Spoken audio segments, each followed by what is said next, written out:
태성회계법인의 이병헌 회계사입니다. 어, 제가 블로그에 제가 한 1년 전에 연결재무제표 작성 실무라고 해서 한 12개 정도로 실무적인 내용을 좀 포스팅을 했고요. 그리고 관련 동영상을 2개 정도 제작을 했는데, 그 2개는 첫 번째는 개요에 대한 부분과 두 번째는 갭 조정, 그다음에 해외 재무제표 환산에 대한 설명을 동영상으로 촬영해서 유튜브에 올렸었습니다.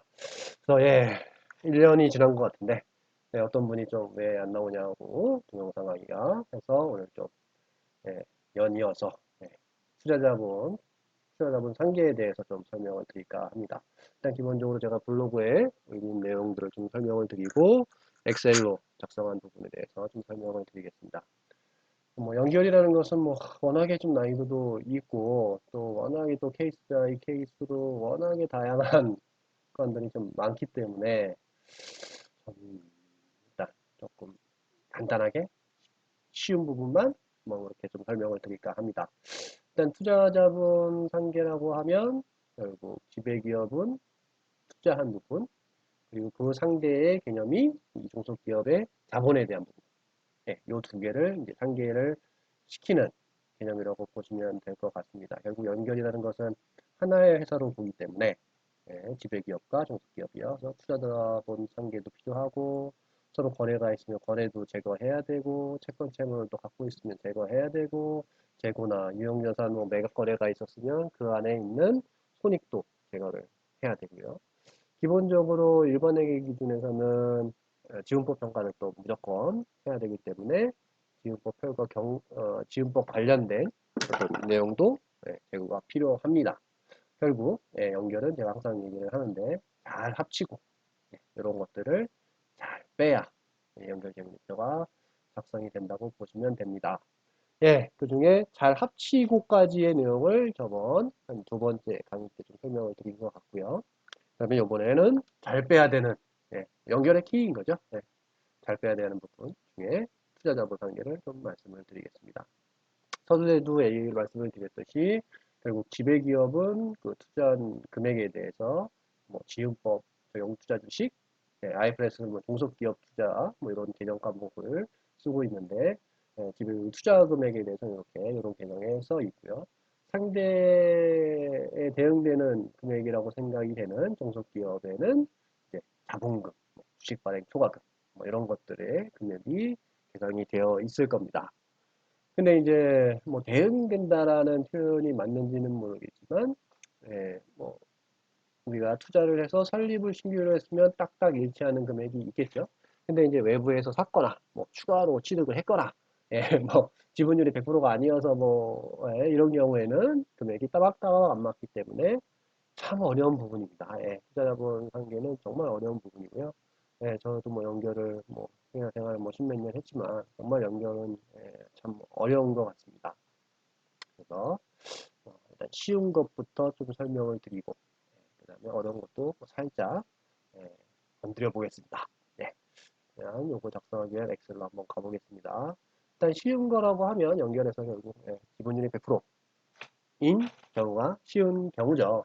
그래서 일단 쉬운 것부터 한번 좀 설명을 드려보겠습니다. 일단 뭐 예규를 제가 이번 때 한 3개 정도를 좀 설명을 드릴 예정인데요. 그리고 최초 연결할 때 투자자금 관계를 어떻게 할 것이냐 그 부분 말씀드리겠습니다. 이 케이스는 뭐 가장 쉬운 케이스죠. 투자금 100, 1000으로 신규 100% 신규 종속기업을 설립을 했습니다. 당연히 종속기업의 자본금도 1000원이겠죠. 그러면 이제 지배기업의 재무제표 BS요. 종속기업의 BS가 이렇게 될 겁니다. 결국 투자기업의 투자주식은 1000, 종속기업의 자본금은 1000 이렇게 있겠죠. 그럼 결국 이 두 개를 제거를 해주는 겁니다. 제거. 연결지정 공개는 이렇게 나오겠죠. 투자지분 1000 없애고 자본금 1000 없애고. 그러면 연결재무제표 결과값은 투자주식이 0일 거고 자본금은 지배기업의 자본금하고 일치하는 2000. 이익이익도 뭐 요 케이스는 뭐 종속기업의 이익이익이 없으니까 지배기업의 이익이익은 400이 그대로 오게 되는. 그리고 이 노란색 쳐 있는 이 두 개가 가장 중요한 부분이겠죠. 투자주식이 0이 돼야 된다. 자본금은 지배기업의 자본금 금액이 되어야 된다. 이 결과 꼭 기억을 해주시면 좋을 것 같습니다. 사실 연결분계, 연결조정분계는 굉장히 어렵기 때문에 그 하나하나의 테크니컬하게 어떻게 처리해야 되느냐 또 뭐 굉장히 중요하죠. 중요하는데 우리는 결과값을 알고 있어야 됩니다. 이렇게 나오려면 어떻게 분계를 쳐야 되는지 이걸 알아야 그 수많은 케이스 바이 케이스 건에 대해서 어떻게 연결조정을 해야 되는지를 생각을 할 수가 있는 거죠. 그래서 간단한 사례 한번 봤습니다. 두 번째는 신규 설립이 아니라 다른 사람한테 산 케이스를 좀 생각을 해보겠습니다. 투자금 2,000원으로 100% 지분을 다른 사람한테 산 거죠. 그러면 신규 설립과는 다르게 종속기업이 자본금이 1,000인데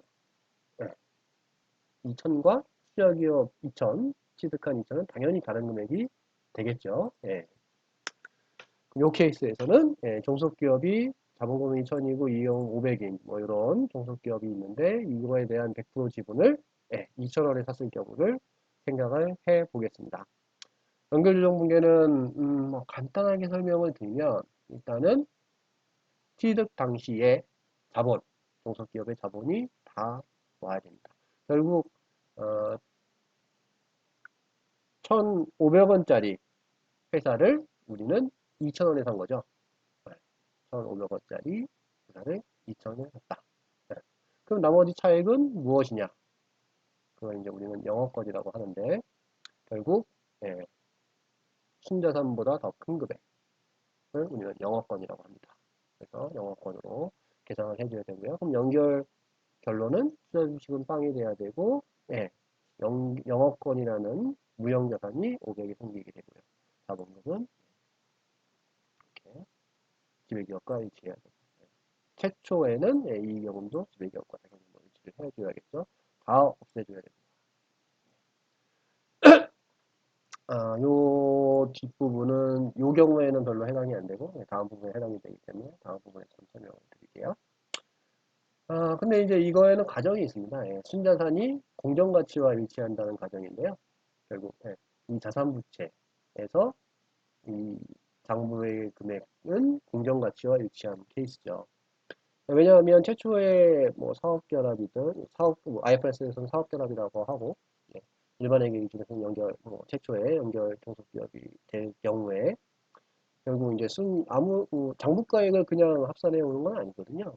결국 공정가치, 공정가치로 가져와야 되는 것이고 이 케이스에서는 이제 순자산과 공정가치가 일치한다고 생각을 한 거고 만약에 차이가 있다. 토지가 장부 금액이 뭐 100원인데 지금 시가는 뭐 10,000원이야. 그럼 10,000원이 돼야 되는 거죠. 그렇게 해서 조정도 필요합니다. 당연히 종속기업의 순자산과 공정가치 차이도 조정이 돼야 되고요. 또 한 가지는 뭐냐면 이게 이제 영어권. 이 회사는 그냥 단순하게 비싸게 산 거냐. 종속기업이 뭐가 있기 때문에 비싸게 산 거냐. 뭐 이런 부분이 있을 수 있습니다. 우리는 그걸 PPA라고 좀 많이 하는데, 결국 만약에 종속기업을 봤는데, 엄청난 고객, 기존 고객이 엄청 많아. 그럼 결국 그 기존 고객에서 가치가 나오기 때문에 비싸게 산 거 아니겠습니까? 그래서 여기에 뭐 고객 관계로 해서 뭐 금액을 더 산출해서 연결에 포함을 시키기도 하고 또 자체 개발 뭐 소프트웨어를 갖고 있어요. 이 소프트웨어에서 어마어마한 가치가 있다. 그러면 이 소프트웨어로 연결할 때 추가를 시키기도 하고요. 그러면 건설업이나 뭐 기타 관의 경우에 이제 엄청난 뭐 수주 잔고가 있어요. 뭔가 건물을 공사하는데 막 1억짜리 계약인데 아직 매출 인식은 뭐 1,000만 원밖에 안 됐어.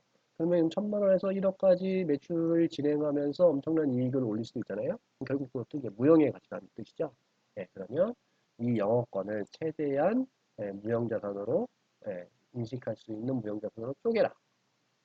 그 쪼갠 보고서가 결국 이제 PPA라는 보고서인데 뭐 일반 회계 기준은 좀 많이 나가는 것 같고 일단 아이판스에서 많이 이렇게 하도록 되어 있죠. 그런 부분까지 말씀드리겠습니다. 그리고 이 영어권은 IFRS에서는 상감은 안 하고요.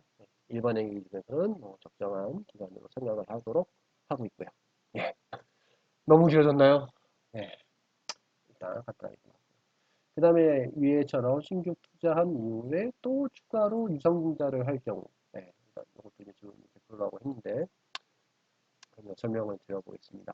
아까 위의 케이스에서 똑같이 100%를 2,000원에 샀습니다. 그 이후에 추가로 유상증자를 1,000원을 했어요. 1,000원을 했는데 어차피 뭐 지분율은 100%니까 결국 유상증자는 운이만 한 거죠.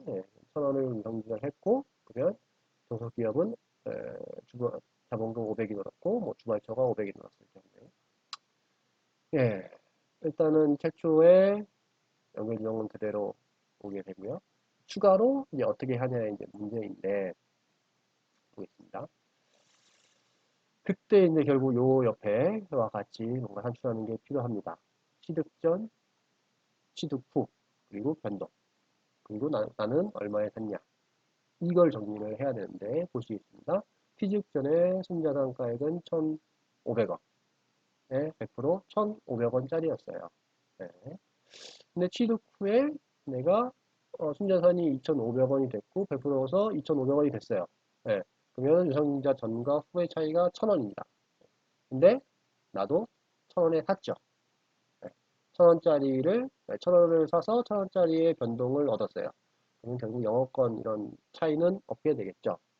결국 이렇게 간단한 분계가 투자주식 1,000 없애고 자본금 주가익초 500 없애고 네. 그래서 결과값으로 투자주식 바운스 되고 자본금은 지배기업의 자본금하고 일치를 하게 되는 네.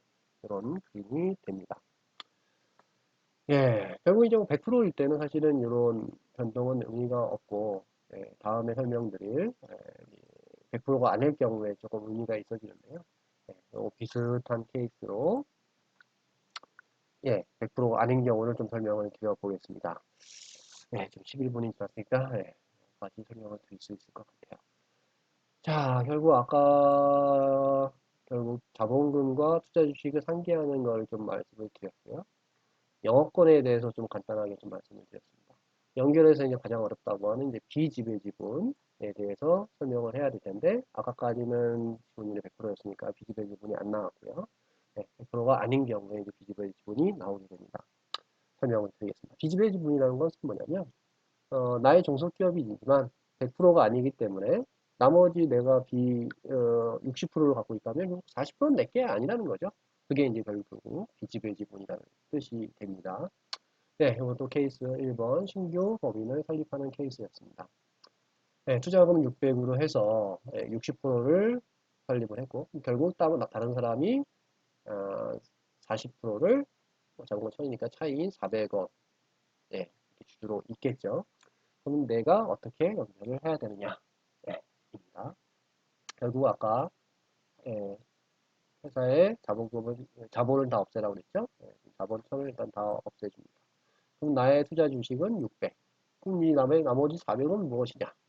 그리고 비지배 지분이라는 거죠. 네, 설명드리겠습니다.